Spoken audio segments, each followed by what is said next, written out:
your head around the silks, this is the Expecting Aerialist podcast. Today we have the beautiful Elizabeth Lerma. She is from the Detroit area. She's an aerialist and proud mother of 5 kids. She's been in her practice for about 10 years. She's an instructor. And through all 5 of her pregnancies, she had to deal with gestational diabetes, and on her last one, gestational hypertension. So she's got quite a story for us and how she got back in the air every single time. Let's get started. So Elizabeth, you might be my first aerial mama that I'm talking to who has 5 offspring. I don't think you're going to find very many aerialists that have 5 offspring, period. This is amazing. How old were you when you had your first? My first child was born when I was 23. And you were already doing aerial or no? I was not doing aerial. Nope. 2 of my pregnancies were before I even knew what aerial arts were. Okay, so let's go chronologically. So you had your first baby, and then you had a second. How much time was between? And was there any like birth story or postpartum story that stands out to you for those 2? With my first, he was very, very typical pregnancy, nothing super crazy. I did find out that I was borderline diabetic. Gestational. Yep, gestational. So I gained about 50 pounds, which isn't the most fun. But I mean, outside of that, it was nothing crazy. His delivery was very easy. Broke my water in the middle of the night. Woke up, went to the hospital. He was born before 7 a.m. Naturally, no drugs, nothing. Is this something you expected, or was it completely like different than you expected? It was probably around what I had expected. I had wanted to have a natural birth. I didn't expect to be diabetic and have to go on like a more strict eating plan. But I was able to make it through. I was in college still. So a little bit of a juggle there, getting used to still taking classes and prepping to be a mom at the same time, but I'm always been a very organized person. So I made it work. And then before I had my second, I graduated from Wayne State with my Bachelor's of Science in education. I can teach 6th through 12th grade English and geography. Oh, wow. That's wonderful. Yeah. And do you teach now? For a short time, I had started substitute teaching, yes. But I'm not currently teaching, no. Okay. So my second was born in 2010, and I was a little more diabetic with that one, gained a little bit more. I think I was closer to 60 pounds with that one that I gained. Man, is it statistically odd that you had it both times, or is it more likely if you already had it? So they told me after the first one that each time I got pregnant, that my chances of having it again just continue to go up. And so just kind of to expect that each time I would have it. So it was more likely that I would be diabetic again than not be diabetic again. Oh man, that sucks. Yeah, it's not the most fun. And I was actually a vegetarian for years. And with my second pregnancy, I did give it up because I was having a lot more trouble regulating my blood sugar. And it was easier when you're able to consume like those like heavier red meats to kind of regulate your blood sugar throughout the day. And I wasn't a big fan of beans, and those are the other way to really regulate your blood sugar. So I was really struggling, and I didn't want to have to take insulin or any pills. So I changed my diet from being vegetarian. Okay. Yeah. Wow. But both of them were born healthy, natural, 7 pounds, 8 ounces with the first one, 7 pounds, 15 ounces with the second one. The second one's delivery was a little bit harder. I still didn't have any drugs or epidural, but I did have to have an episiotomy, which, they have to cut you to kind of make way for baby. Oh, that's right. You just remind me, I was like, what is that again? So they had to cut you a little bit. Mm-hmm. And I still tore after they cut me. So he just kind of was facing the wrong direction and came pretty quick. And so I had what's considered a level 3 tear with him, which is pretty bad. I had a lot of stitches. Man, but no C-sections. No C-section or anything. Nope. And I the pushing time with all of my pregnancies is really quick. Only pushed for maybe 10 minutes with the first two, and they were out. So the thought that's going through my mind is when I was 23, I was like so immature. Oh yeah. I'm not saying you were immature. I'm saying I was immature. Yeah. I think about myself at that time, and I just give you so much props because, I guess you have to grow up quickly. You do. But I didn't have to, so I never did. Yeah. But, I think that's why I fell so in love with Ariel, though, was because I was a younger mom, not necessarily the youngest, could have been worse.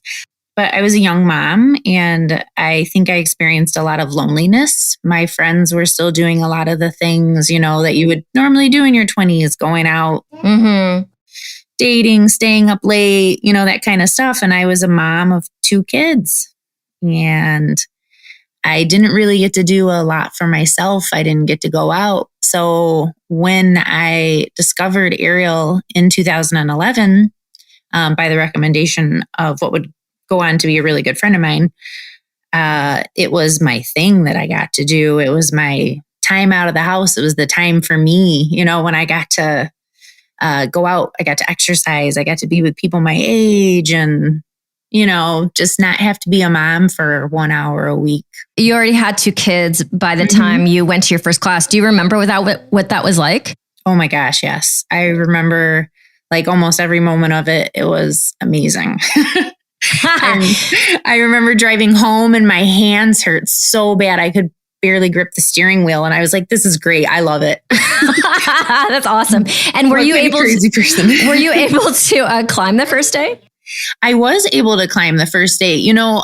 What happened was right before all this, right before I started Ariel, a really good friend of mine was getting married, and I was determined to not be her bridesmaid that was still overweight, still had all this baby weight. And so I had started hitting the gym like really hard, doing the elliptical, doing the stair climber, doing every machine, even if I was using it improperly, just because I wanted to get back into shape and lose that 60 pounds that I had put on. So I had happened to, right before starting Ariel, had spent quite a few months at the gym getting myself back into a little bit of a shape. So I remember being able to climb, and I even put on a footlock my first class. Oh, hey. Yeah. So very motivating to be able to actually do something. And it was a mixed apparatus class when I first started. So they did a little bit of trapeze, a little bit of lyra, a little bit of hammock, a little bit of silks. And it would kind of rotate. So I would go once a week, and some days it would be trapeze and silks. Another day it would be lyra and hammock. I actually couldn't get into the hammock my first 5 classes, and I will never forget this. I could not do a pullover, could not do a dolphin up, which later on I learned is, a little bit harder than just being able to just climb or, do a tuck or a straddle. Nemesis, me in the hammock, did not get along. I hated it. I didn't want anything to do with it. Wait, but you're talking pullover generally. So could you do a pullover on another apparatus, but not on the hammock? No, we generally worked on tucks on the trapeze and straddles on the lyra. So it was the pullover that I couldn't do. And at that time, the instructor that was teaching it wouldn't help you. So if you couldn't pull over and you couldn't get into the hammock, well, you just stood there and watched everyone else kind of take their turn until you had enough strength to do the pullover to get into the hammock. I secretly love that. Yeah. Not secretly. I really love that because besides COVID and the fact that I'm a petite woman, I'm not going to try to lift other people in class. Yeah. Yep. There are other teachers that can more easily do that. Mm-hmm. But so I kind of do the same thing. Mm-hmm. And sometimes I feel bad about it, but mostly I don't. Well, and I would go on also to discover years down the road when I started my own instructing that majority of those like tingy, shouldery injuries I would get from my level 1 classes where I had to do that kind of heavy spotting, and I'm working with someone else's body weight, and they're not necessarily always working with me. They might be doing something incorrectly that's working against me. And, then I get sore shoulders later and I'm like, oh, that's right. I spotted that person and they were doing that thing incorrectly, Yeah, I've never tried to spot actually, unless it's a kid, and I don't teach children anymore. Okay. My worst spotting experience ever was I was spotting a guy on silks, and I don't remember what move he was doing at the time, but his foot swung around really quickly and he kicked me in the gums, and his toenail cut my gums. Oh my God. Besides that, ow, it's disgusting. I instantly wanted to vomit. I have never had my stomach turn so quickly, and I have wiped poopy diapers, 4 in a row when they just won't stop going. And I'm like, this is the thing that's going to take me out, is a toenail to the gums. That is so disgusting. Like, like the thoughts that go through your head are like, how, like, where has that toenail been? Oh, I ran to the bathroom so quickly. I had to wash my mouth out as many times as I could. And then it hurts on top of it because you're getting kicked. Oh my goodness. Okay. So, and could you invert your first day? No. Took me a little while to be able to invert, but those were more of, like I could see the progress and it didn't take too much longer. And would you consider yourself an athletic person before all of this? Before my pregnancies, I would have considered myself an athletic person. Not necessarily after them. Okay. Got it. All right. Just trying to get the vibes, Yeah. I've always been kind of a healthy person, never necessarily like very out of shape or, not ever overweight besides being pregnant. Wow. Just having that gestational diabetes multiple times, that must be so frustrating because you're like putting it on, taking it off, putting it on, taking it off. How about, okay, so you start aerial. Yep. And what's next? I mean, I was like instantly hooked as soon as I started doing 1 class a week. Then I wanted to start doing 2 classes a week. And then I wanted to do every workshop that came along. I performed for the first time in 2012 for, a student show. And then again in 2013. And then I started working on duo silks with a partner. And so by the time 2014 came, I started teaching for studio nearby, not the same one that I had been taking classes at previously, but a different one. And you're talking about Detroit, Michigan? Yep, in the Detroit area. Yep. And I started teaching aerial yoga as well. By 2014, I was pretty busy. I had 2 kids. I was teaching aerial yoga, teaching aerial silks. I started teaching kids classes. I was also substitute teaching when I had free time for a couple of the school districts nearby. I did end up getting divorced from my first husband. So I was just fully immersed by then. I started performing more. I picked up weekend gigs performing. So you've got 2 kiddos. You're in the swing of your aerial life. And then you have 3 more somehow. So continue your life story. I want to hear it. Yeah. So during all this, I had started dating this guy who lived in Las Vegas, and I would travel to Las Vegas to train, every once in a while, take lessons and see him. So I ended up getting pregnant in 2015, and that pregnancy started out crazy. I had just found out I was pregnant. I went to see him in Las Vegas, and I started bleeding really heavy when I got out to Las Vegas. Oh no. I know. And it was very early on. I was only 8 or 9 weeks. And so of course you're like, I'm obviously going to have a miscarriage. You don't just start bleeding this heavy and cramping. So we went to the ER and they did an ultrasound, couldn't find the baby's heartbeat. It was really disappointing. They said my HCG levels weren't as high as they should be, and to just follow up with my doctor at home. So I was pretty sad for a few days. And then I got home and I saw my regular OB who had been my doctor for my first 2 pregnancies. And he immediately found the baby's heartbeat and said, I don't know why they told you that. Your HCG levels look great to me. And he repeated the ultrasound and found that I had a cyst. And he said, this is, what's causing your bleeding and your cramping is this cyst. But where it was positioned, he said, it's pretty normal, and this kind of thing usually resolves itself within a few weeks. The bleeding should stop, the cyst will, go away. But he did put me on restrictions. So this aerial life that I had created kind of had to then be altered. He didn't want me to do any impacted exercises. So no jumping jacks, no running, no aerial silk drops, no hammock drops. And you were like, how many weeks in? Maybe 10 or 11 weeks now. Okay. And then the gestational diabetes test is later than that, but do they just assume that you have it since you had it the 2 other times? Yeah. And my doctor tends to be on the stricter side. So he was already, start following your diet, start doing the things that you're supposed to be doing to try to help yourself be healthy. Of course, again, I was diabetic, not as terrible as the second pregnancy, but still gained about 50 pounds. And I was teaching aerial. Man. I was teaching aerial, 4 or 5 times a week at this time. And I still put on 50 pounds working out that many times during a week. Yeah.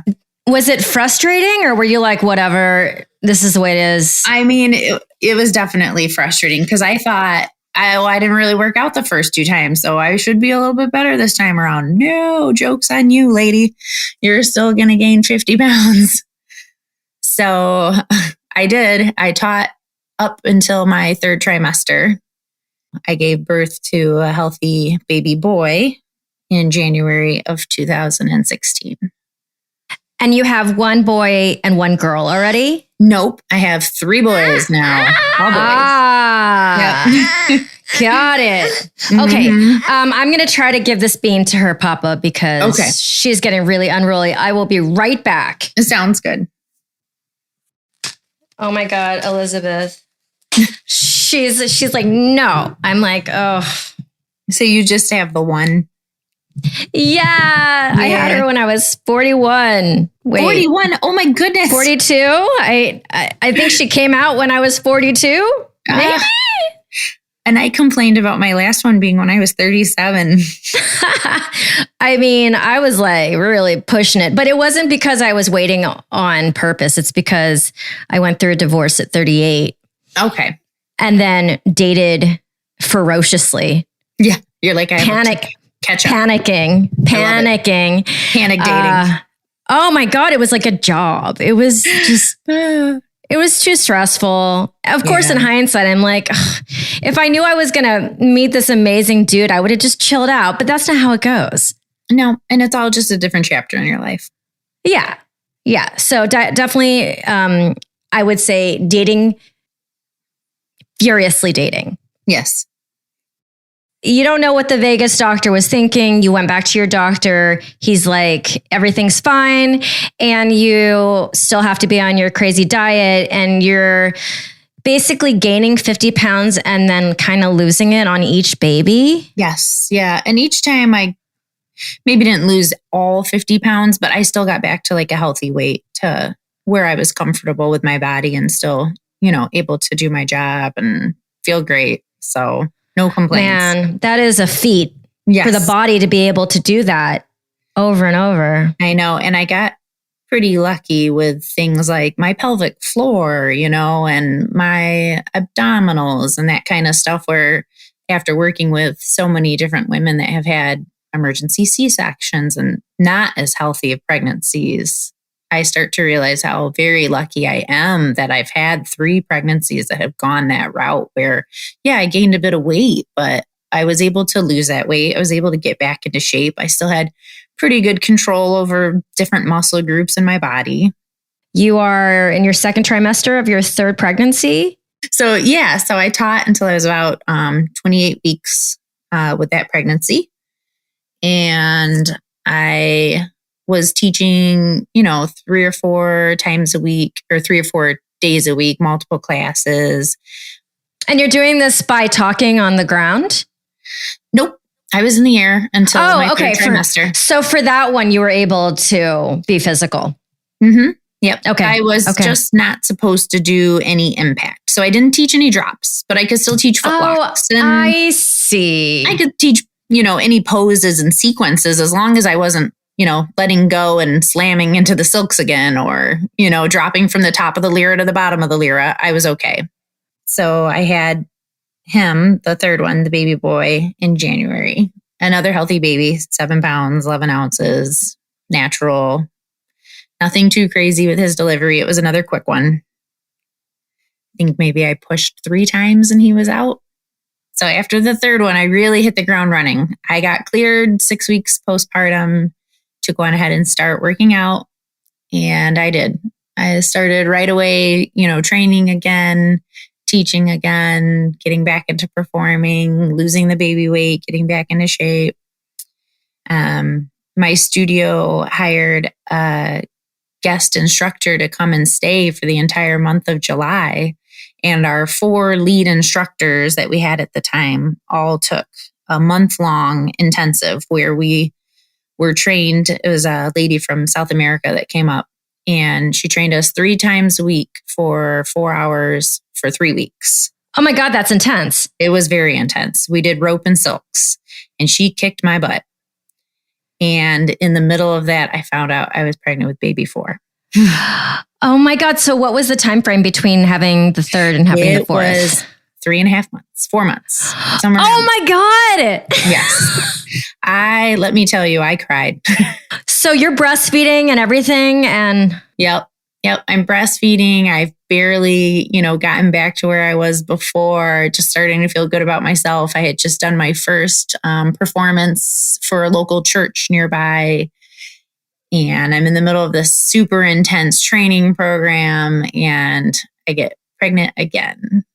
Oh my goodness. Yes. And babies are a blessing, let me tell you. But I was not feeling very blessed at that moment. I was a little overwhelmed. Yeah, it's overwhelming. Mm-hmm. For sure. Yep.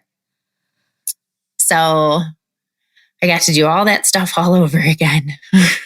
Oh my God. So gestational diabetes again. Yes. And this time it was the worst out of the 4. Oh my God. Okay.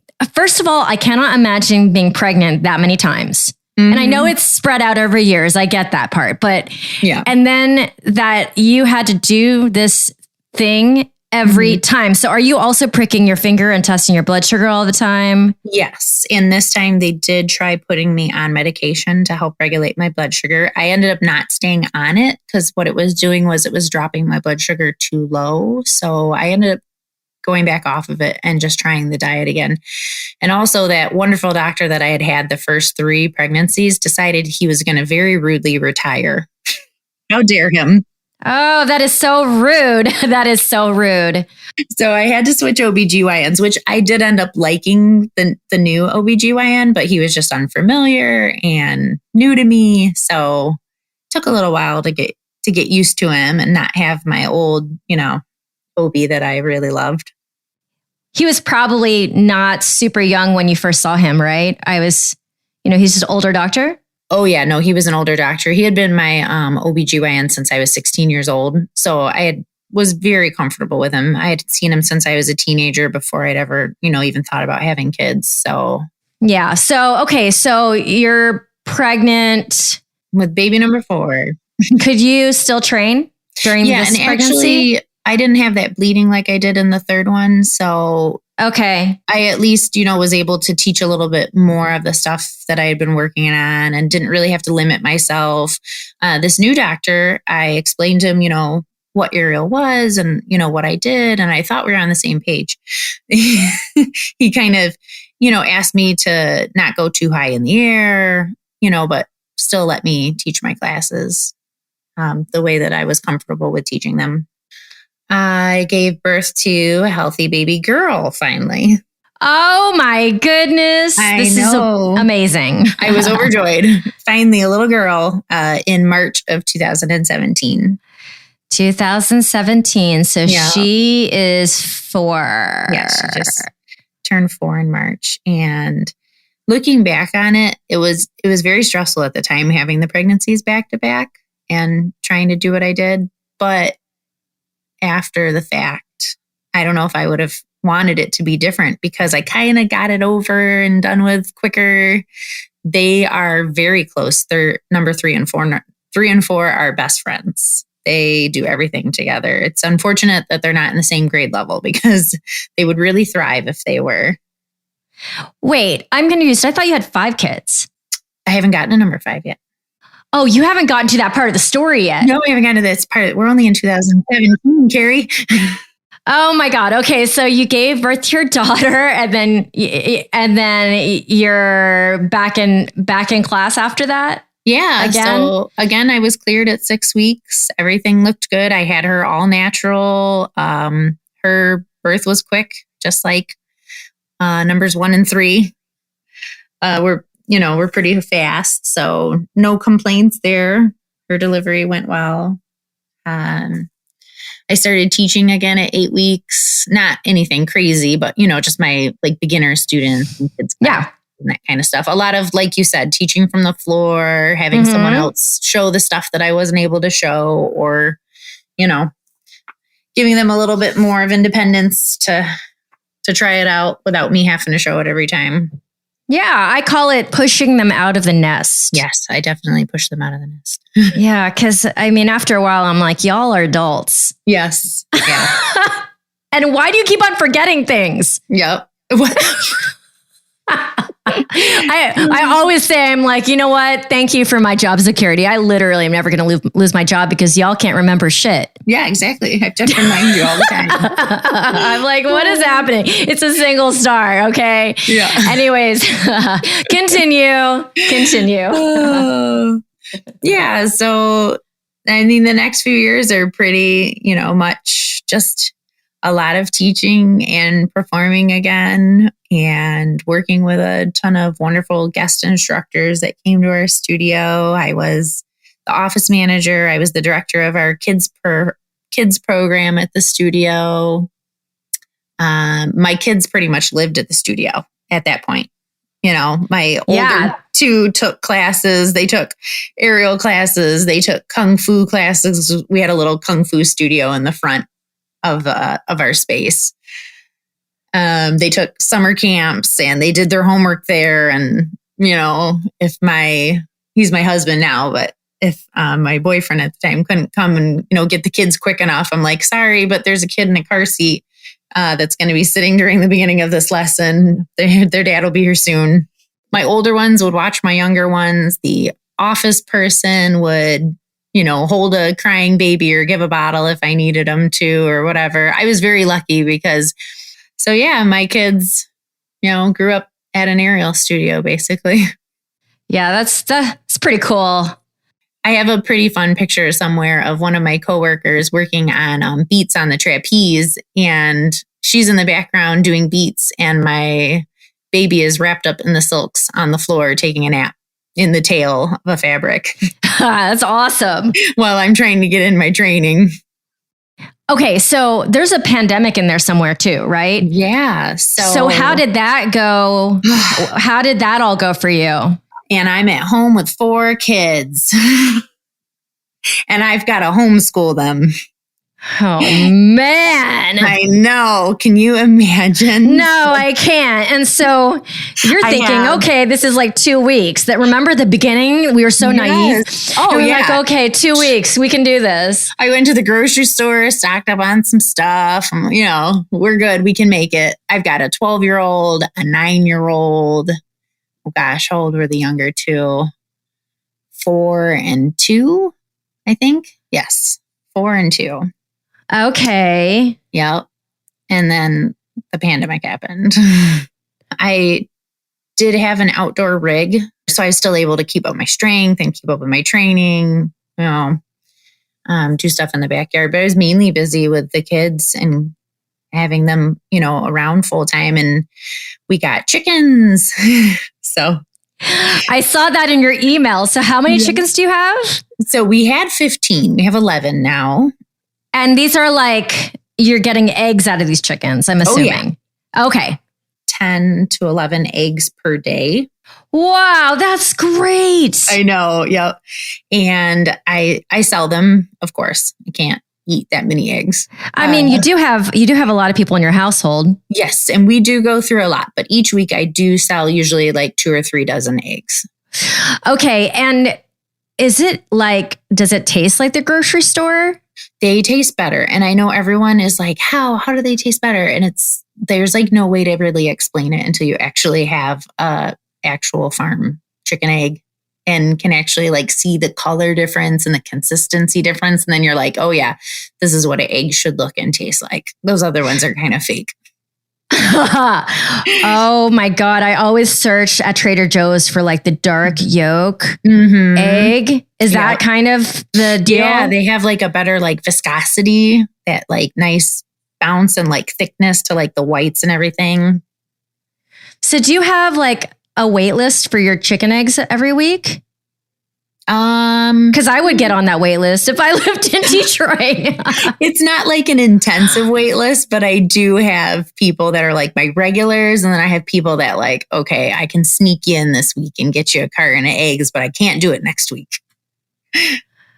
Oh my God. Like I can just imagine if that were here in LA, there would be a long list. Yeah. Yeah. It would be a really long list to get some perfectly amazing like eggs.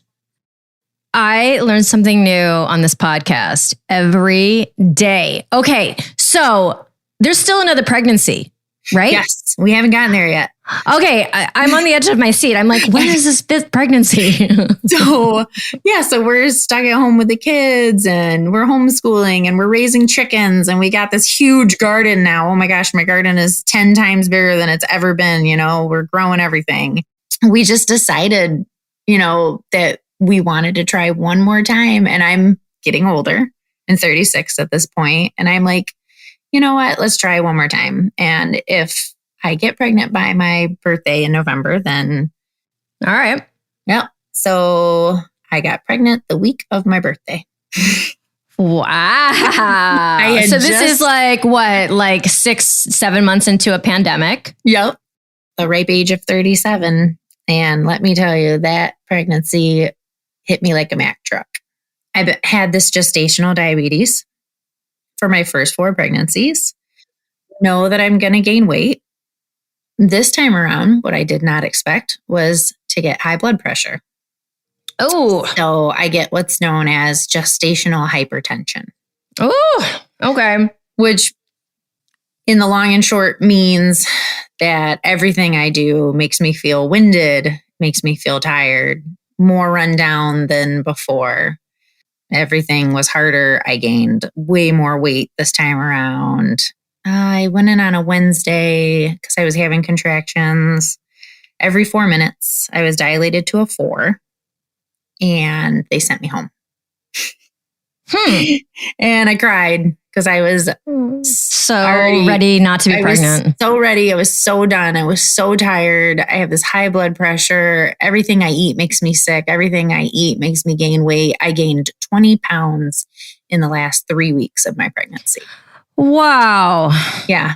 I was so swollen and just at the end of my rope. And I mean, I consider myself a really strong person at this point to know the things I can do. I can do a double star drop, but at that moment I could barely walk, from my bed to the bathroom without needing to stop and catch my breath or being in pain and being uncomfortable.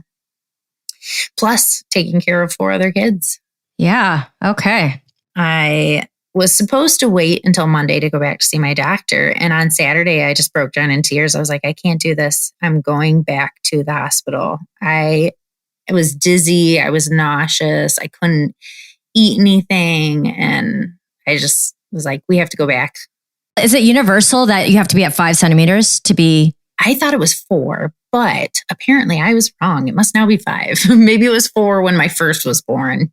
I go back in. I'm still dilated to a 4. And the other thing that I forgot to mention was I had to switch doctors again. So wonderful, nice new doctor that I had for baby number 4 moved out of state. Oh, how dare he? So it's the middle of a pandemic.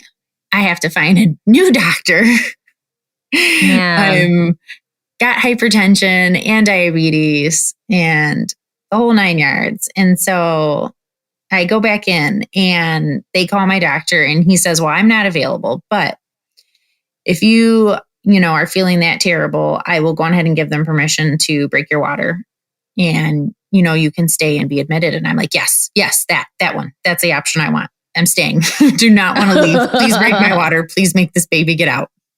I had all my first 4 natural. And this time around, I was in so much pain. I had this shooting pain in my back and my side that I could not explain. And they tell me the baby's not facing the right way and she's kind of stuck. So I said, you know what? I'm going to get an epidural. I can't do it. So I get an epidural and they try for 3 hours to get this baby to turn and move. And I get fully dilated and I push and I push and I pushed for over 3 hours. And I was so just defeated at that point. She's not turning. They're flipping me every direction. They're doing the whole, I can't remember what they call it, but the whole thing that they do when a baby won't move. They brought in the professional, the lady that they call in when nobody else can the towel thing when you're on your all fours. Yeah. Oh my gosh. And she even tells me in the middle of this, she's like, you've got great upper body strength. And I was like, well, thank you. It's awesome.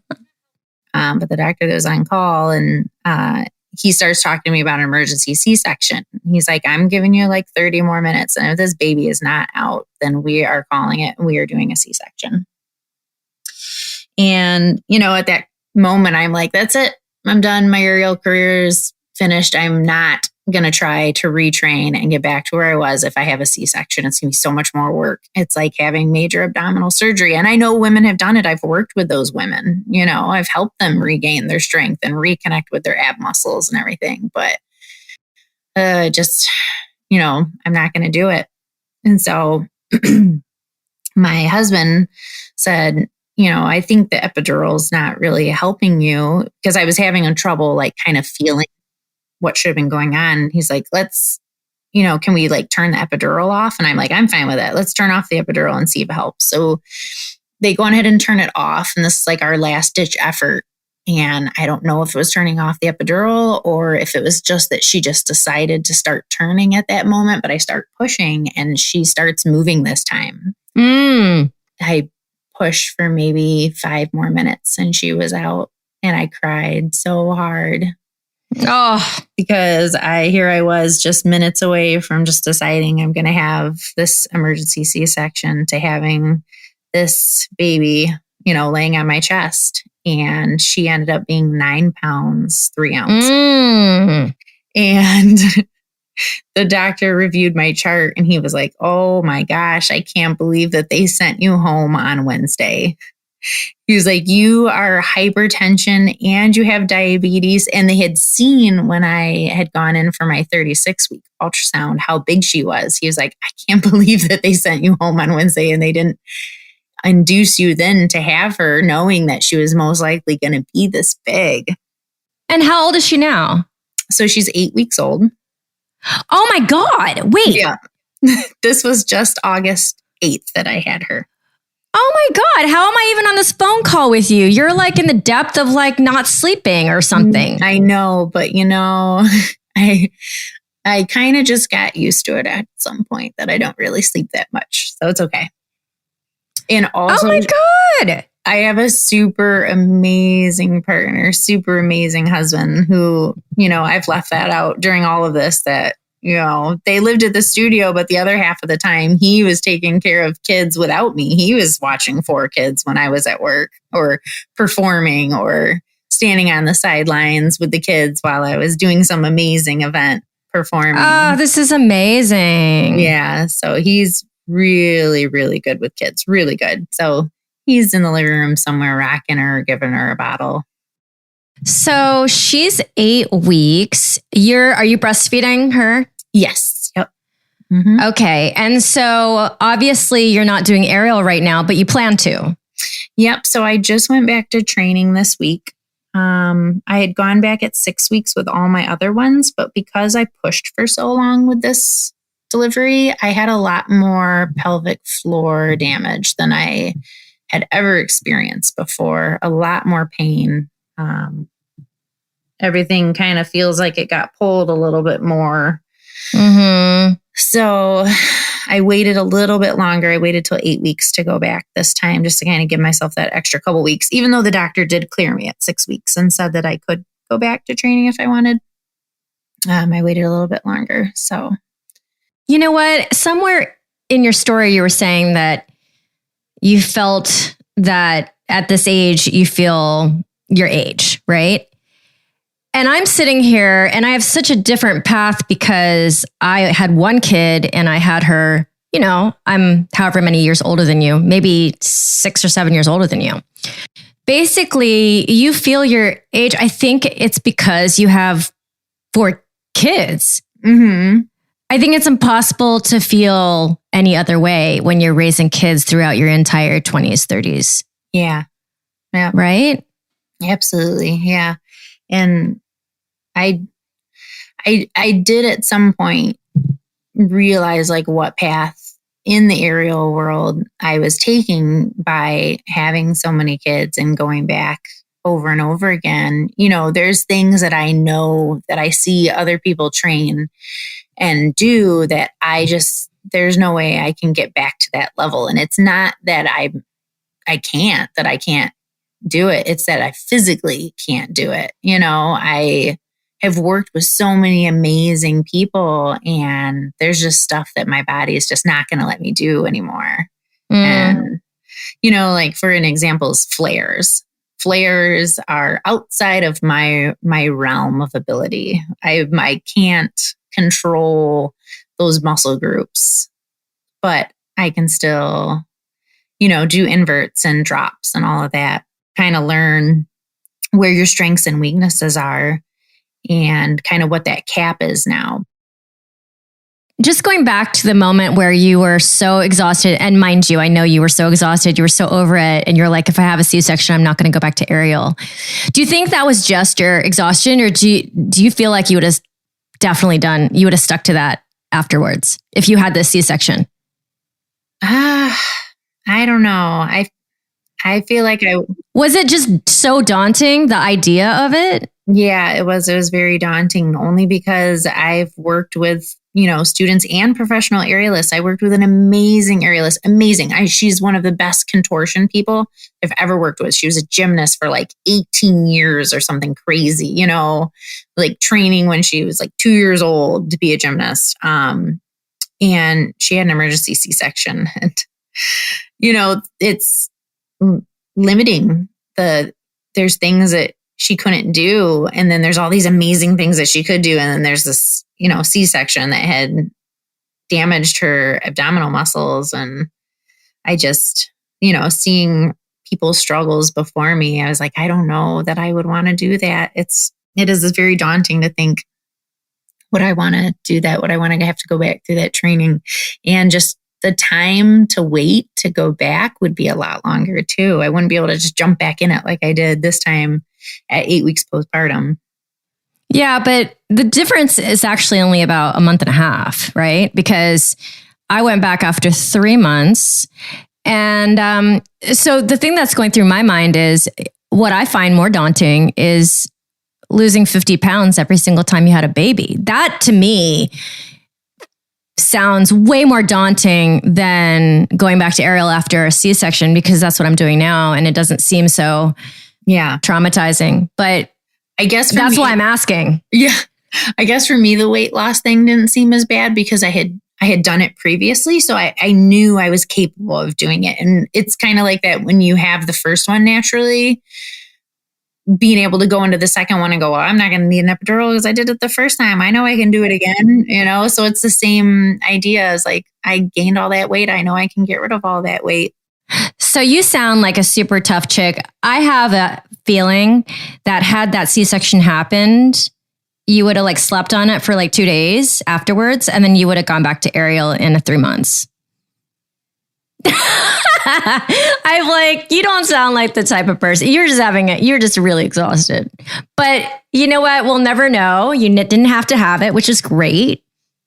I also think getting torn almost all the way to your anus is more daunting than a C-section. Personally, oh my gosh. That was awful. So yeah. Elizabeth, I'm so happy that you told your story because it is so different than all the other stories that I've had told on this freaking podcast. It's amazing. There are definitely ones that stand out in the same way, but for a different reason, you know? I credit a lot of my ability to kind of have a baby and come back and have a baby and come back to the fact that I was surrounded by a wonderful group of women. So, you know, a little bit of a shout out also to the fact that I worked with these other women. A couple of them had had kids and some of them had not, but they were all there to support me and, you know, hold a baby or help me train or kick my butt or pick me up when I was feeling down. So, you know, shout out also to this wonderful community that is the Aerial community. Do you want to give your studio a shout out? Yeah, so I work for Aerial Dragonfly in Ferndale, Michigan. Awesome. Yes, wonderful, amazing little studio, great owners. And I feel really lucky to have found them during the pandemic craziness. How can my listeners find you? Or do you want to stay anonymous? Oh, no, I don't mind at all. I'm on Instagram, Ellis Mira 22. All right, my friends, thank you so much for being here. Thank you to Asa Watkins for music and post-production. If you guys really love the podcast and maybe even want to be on it and have a story for me, please reach out. My email is always carrie@wrapyourheadaroundsilks.com. And if you want to check out any of the resources that I have online, I've got a free mini course on my website. I've got some tips, tutorials on YouTube. And yeah, just a lot of free resources at wrapyourheadaroundsilks.com. So check that out if you'd like to. All right, guys, thanks so much for tuning in. This is the Expecting Aerialist podcast. Baby mama. Baby mama, you want to say check the mic? Baby mama. Baby mama, sound check? Yes, okay. Yes, okay. Sound check. For the podcast? Yes, okay. Podcast? Yes, okay. Can you say podcast? Yes, okay. I actually want you to say podcast, though. Podcast. Podcast. Oh, thank you. That was what I needed. Oh, love you.